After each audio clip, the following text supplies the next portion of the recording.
Louvado seja o Senhor por mais uma comunhão. Graças a Deus que estamos reunidos no nome do Senhor para termos mais de Deus por meio desta série Orações Prevalecentes, para ganharmos mais visão, mais revelação, mais encorajamento, mais encargo, para que possamos avançar no cumprimento da vontade de Deus que já está feita no céu, aqui na terra. E devemos nos lembrar, cristão, que orações prevalecentes movem o braço de Deus. Quando digo que move o braço de Deus, é que a vontade de Deus que já está feita no céu é feita aqui na terra. Eu oro a tal ponto que eu toco na vontade de Deus. Quando eu entendo nesta comunhão íntima por meio da oração com Deus que Ele tem uma vontade, essa vontade, na verdade, que já está feita no céu, Deus fará aqui na terra por meio do seu corpo, que é a igreja. Assim, a igreja é edificada, porque é a vontade de Deus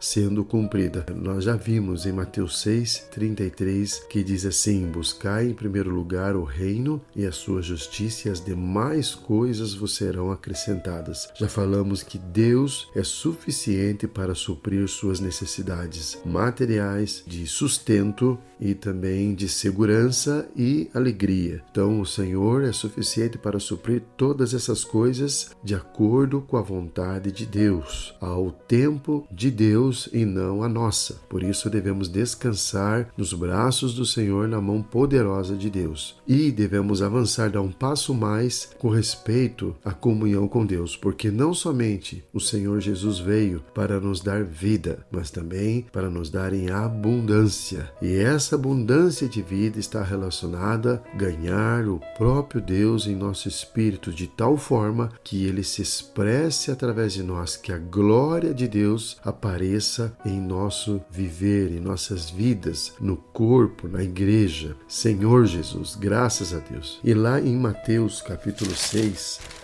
versículo 5 em diante, diz assim, nós podemos ler juntos: e quando orardes, não sereis como os hipócritas, porque gostam de orar em pé nas sinagogas e nos cantos das praças, para serem vistos dos homens. Em verdade vos digo que eles já receberam a recompensa. Tu, porém, quando orares, entra no teu quarto e, fechada a porta, orarás a teu Pai que está em secreto, e teu Pai que vê em secreto te recompensará. Graças ao Senhor. Então vemos aqui que o propósito da oração é ter comunhão com Deus e expressar sua glória. Vemos que os hipócritas utilizam as orações que deveriam ser para a glorificação de Deus, para glorificar a si mesmos, e a consequência disso é que eles gostam de orar nas sinagogas e nas esquinas das ruas. Eles o fazem para serem vistos pelos homens, porque as sinagogas e as esquinas são locais públicos por onde os homens passam o tempo todo. Então eles não oram com o fim de serem ouvidos por Deus, mas de serem ouvidos pelos homens. Eles querem exibir-se. Então esse tipo de oração é muito superficial e não pode ser considerado oração a Deus, tampouco uma comunhão íntima com Deus. Então esses homens religiosos não podem esperar receber algo de Deus. Por quê? Porque o motivo por trás desse tipo de oração é receber glória dos homens, e porque não há nenhum suprimento reservado diante de Deus para eles. Então eles já receberam sua recompensa, receberam o louvor dos homens. Portanto, no reino futuro não haverá nada para ser lembrado. Por quê? Porque eles já receberam a recompensa, que é o louvor dos homens, por serem pessoas que oram a fim de serem vistos pelos homens. Eles querem a glória do homem. Então, o que devemos fazer quando nós oramos? O Senhor Jesus disse assim: tu, porém, quando orares, entra no teu aposento íntimo e, fechada a porta, ora a teu Pai que está em secreto, e teu Pai que vê em secreto te recompensará. Simples assim. Então aqui, o aposento íntimo aqui é um símbolo. As sinagogas e as esquinas, elas referem-se ambas a lugares públicos, enquanto o aposento íntimo refere-se a um lugar escondido. Cristãos, vocês precisam perceber, o aposento íntimo é onde você tem comunhão com Deus. em secreto. Ele é um lugar onde você ora sem tentar conscientemente exibir sua oração. Então, ele diz: entra no teu aposento íntimo e fechada a porta. Então, isso significa fechar o mundo do lado de fora e fechar-se do lado de dentro. Em outras palavras, ignorar todas as vozes exteriores, orar a Deus calmamente e só, numa comunhão íntima com Ele, realmente de pai para filho, algo realmente muito, muito íntimo. Então, quando você ora a Deus, ao seu Pai que está em secreto, o seu Pai que vem em secreto o recompensará. Então, isso é um grande encorajamento para nós, é uma consolação, é o amor de Deus nos alcançando. Para orar ao Pai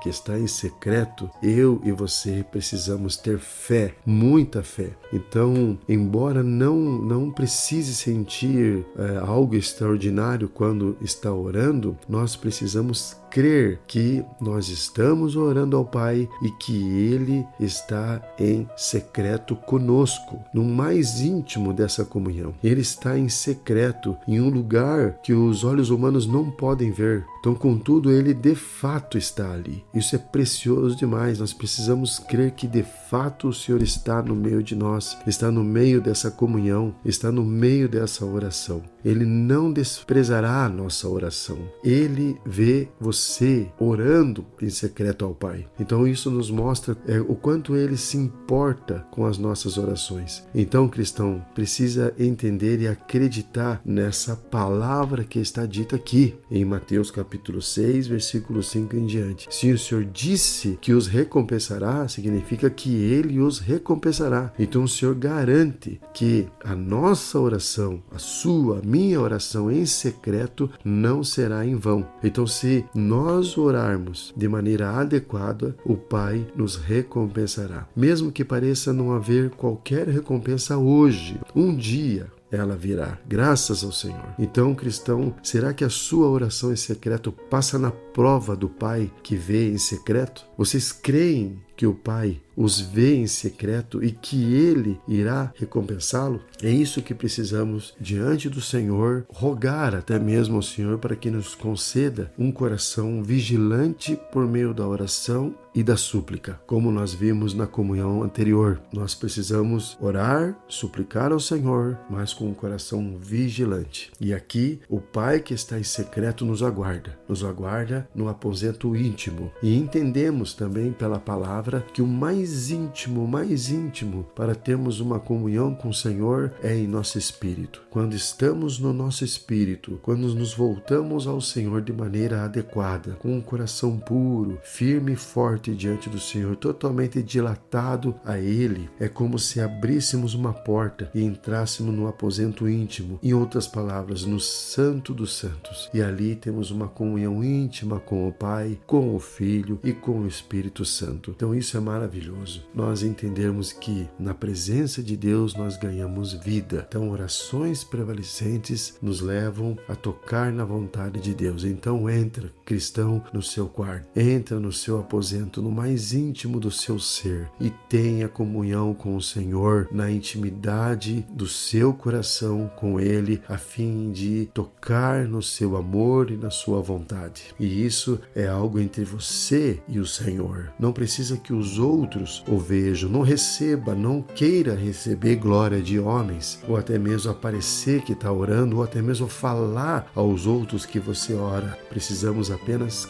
crer de todo o coração, de toda a nossa força e de toda a nossa alma. Jesus é o Senhor. Guarda puro o coração meu, que eu ame só a Ti.